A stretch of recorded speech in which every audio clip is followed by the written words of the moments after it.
بسم الله الرحمن الرحيم. الحمد لله رب العالمين، ثم الصلاة والسلام على رسول الله وعلى آله وصحبه أجمعين. aroornimadan waxaan usoo fariistay liveka ama social mediaha. waxay soo gaartay walaalkeen doctor cali maxamed saalax in uu haleelay cudurkan halista ah oo ummadda iyo caalamka ay ka argagaxsan yihiin ayna soo gaartay. arrinta iyada ah ayaa runtii aroornimadan soo gelisay social mediaha. doctor cali maxamed saalex waa imaamka masjidka weyn ee tawfiiq ee oslo norway ku yeelo. doctoorka marka xanuunkaas coronaha ah ayaa ku dhacay. ilaahay waxaan ka baryaynaa subxaana wa tacaala inuu caafimaad siiyo. ilaahay waxaan ka baryaynaa subxaana wa tacaala inuu dembi dhaaf ugu dhigo. ilahay waxaan ka baryaynaa subxaana wa tacaala inuu darajadiis ku saramariyo. doctoorka xali ayaan mar message u duubay. kolleyba xaaladiisa khatar aada uma ahan, laakiin weli xanuunka wuu hayaa. gurigiisa ayuuna joogaa oo isbitaal kuma jira. marka tan koobaad alla baryadaas inaan wadaagna dhammaanteen oon ilaahay subxaana wa tacaala walaalkeen u barina ilaahay inuu caafimaad deg dega siiyo ayaan ilaahay ka baryaynaa subxaana wa tacaala, iskuna boorinaynaa. maxaa yeelay doctoorka waa nin sheekh ah, waa nin daaci ah, waa nin bulshada ka dhex muuqda oo ummadda wax badan la qabto una qabto 20 sano ama 30 sano ummaddan ay burbursanayd oo dadka ilaahay uu ku badbaadiyey diintooda. ummadda diinta ay la daba socdeen, tacliinta ay la daba socdeen, dadaalka ay la wadeen ayuu ka mid yahay. jazaahu llahu khayran. marka inaan usoo duceyno ayaan isku boorinaynaa insha allahu tacaala. taas waa qodobka koobaad. arrinta labaad, xanuunkan in la ogaado inuu imtixaan ibtile yahay. ibtile haddii ay timaadana nabigeena siduu sheegay sala allahu calayhi waali wasalam, sacd ibn abi waqaas kamaa cinda tirmidi wabni maajah ayaa wuxuu weydiiyey ninka la yiraahdo sacd ibn abi waqaas ayuu nabigeena weydiiyey sala allahu calayhi waali wasalam. wuxuu weydiiyey, nabi allow dadka yaa ugu imtixaan adag?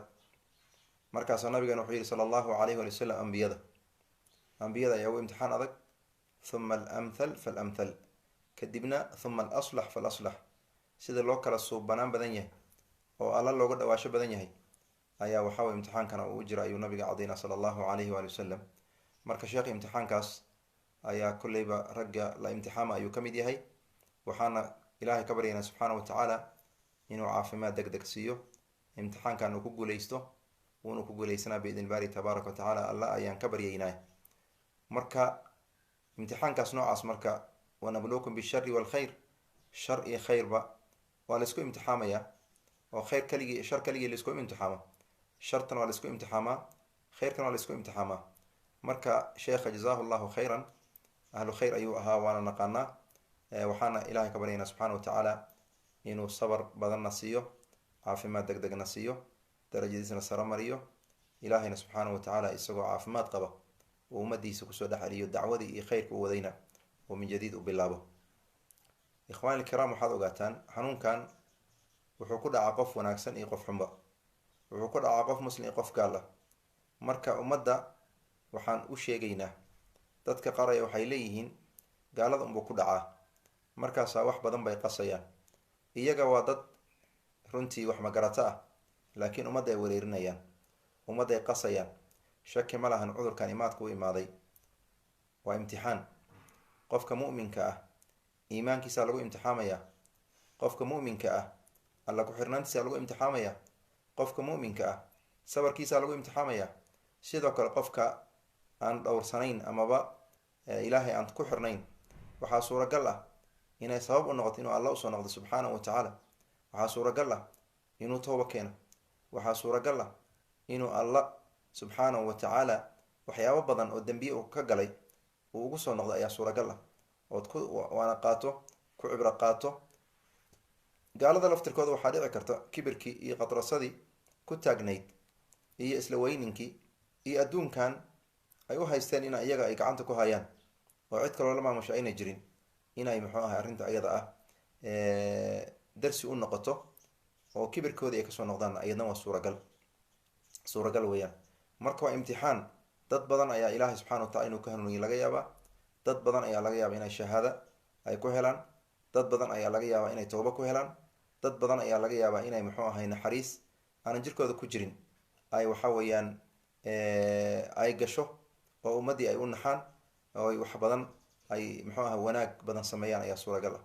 ikhwaani, marka darsi hanoo noqoto dadka wax makastada ah, ama dadka aan muxuu ahay wax u aabayeelaynin, oo intay soo fariistaan baraha bulshada ay ku wada xiriirto, kadibna cudurkan gaalon buu ku dhacaa, wax kasta aan qasanno, wax kasta aan muxuu caafimaadka horimaas aan la imaadno. dad kale ho noocaas oo social mediaha soo dhigi, ilaah ha ka baqeeno, hana ogaadeeno inay ummadda halligayaan. cudurkan waa cudur dilaa ah, waa cudur kumanaan qof ay maalin kasta caalamka daafihiis ugu dhimato, waad ogsoon tihiin. faafitaankiisana aada buu u badan yahay. marka taxadir aan qaadano. taxadirka ugu weyna horeysaan u sheegnay waa atawakulu cala allah, alla in la tartaa subxaanahu watacaala. qul lan yusiibana ila ma kataba allahu lana huwa mawlana wa cala allahi falyatawakal ilmu'minuun. tawakulkaas aan xooga saarno, alla baryada aan xooga saarno, towbada xooga aan saarno, alla ku-xirnaanta xooga aan saarno, dhankaas ilahay fafiru ila allah, alla xaggii aan u cararno. tan labaadna waxyaabaha fayadhowrka ah oo caafimaadka qofka inaad wanaagsanaado ka qeyb qaadana, oy kow ugu tahay nadaafadda aan xooga saarno. kow ay ka tahay nadaafadda, gacmii ha noqdeeno, jirkii ha noqdo, dharkii ha noqdo, guryihii ha noqdeena, xaafadii ha noqoto, dhan walba in nadaafadda aada xooga loo saaro. sidoo kale taloodhinka ay soo jeediyeen dhakhaatiirtana aan ku dadaalno, oo muxuu ahaa meel walba waran oo yeelo oo la wada ogsoonyo dowladihii iyo dhakhaatiirtii dhan walba ay arrinta ayada ka hadleen. ilahi waxaan ka baryaynaa subxaana wa tacala biasmaai lxusna wa sifaati ilculaa inuu xanuunkaas dhammaanteen naga wada badbaadiyo. sidoo kale walaalkeen doctor calina ilahi subxana wa tacala badbaado deg deg ah iyo caafimaad deg deg uu ka siiyo. sidoo kale ummadda soomaaliyeedna inta la xanuunsan, muslimiinta inta la xanuunsan, caalamka inta duca mudan oo la xanuunsan inuu ilaahay subxana wa tacala badbaado ka siiyo. sidoo kalena inta u dhimatay oo muslimiin ahna uu ilaahay subxaanahu wa tacaala muxuu ahaay shahaado ugu dhigo. ilaahay subxaanahu wa tacaala dembigooda uu ku dhaafo, ilaahay darajadooda uu ku sarmariyo, ilaahay dayqul qabriga ciriirigiisa uu ilaahay ugu badbaadiyo, firdows aclaa rabbi ku siiya ayaan ilahay ugu baryaynaa. hada wallahu aclam, wa sala allah wasala cabdi rasuuli mustafaah.